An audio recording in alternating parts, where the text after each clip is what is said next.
Ronald Reagan, speech at Normandy.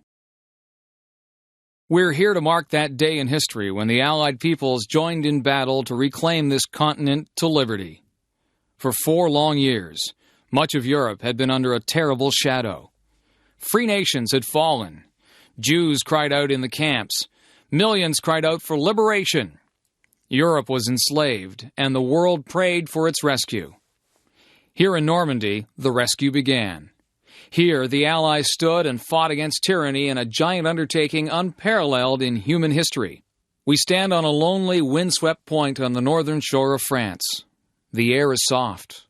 But 40 years ago, at this moment, the air was dense with smoke and the cries of men, and the air was filled with the crack of rifle fire and the roar of cannon. At dawn, on the morning of the 6th of June, 1944, 225 Rangers jumped off the British landing craft and ran to the bottom of these cliffs. Their mission was one of the most difficult and daring of the invasion: to climb these sheer and desolate cliffs and to take out the enemy guns. The Allies had been told that some of the mightiest of these guns were here, and they would be trained on the beaches to stop the Allied advance. The Rangers looked up and saw the enemy soldiers at the edge of the cliffs, shooting down at them with machine guns and throwing grenades. And the American Rangers began to climb. They shot rope ladders over the face of these cliffs and began to pull themselves up. When one Ranger fell, another would take his place. When one rope was cut, a Ranger would grab another and begin his climb again. They climbed, shot back, and held their footing.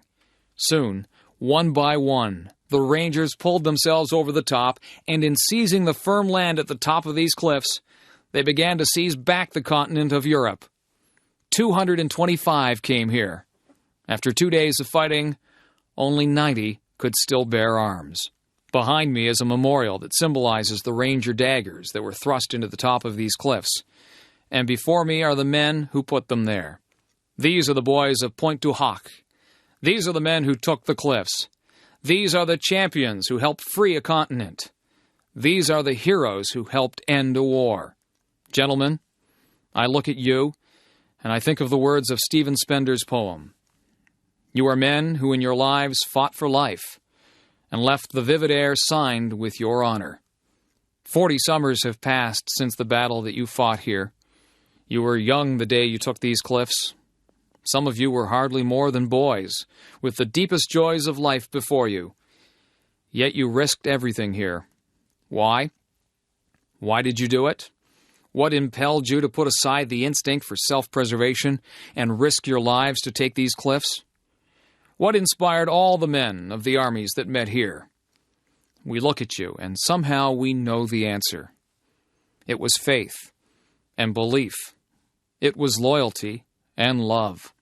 The men of Normandy had faith that what they were doing was right, faith that they fought for all humanity, faith that a just God would grant them mercy on this beachhead or on the next. It was the deep knowledge, and pray God we have not lost it, that there is a profound moral difference between the use of force for liberation and the use of force for conquest. You were here to liberate, not to conquer, and so you and those others did not doubt your cause, and you were right not to doubt. You all knew that some things are worth dying for. One's country is worth dying for, and democracy is worth dying for, because it's the most deeply honorable form of government ever devised by man. All of you loved liberty. All of you were willing to fight tyranny, and you knew the people of your countries were behind you.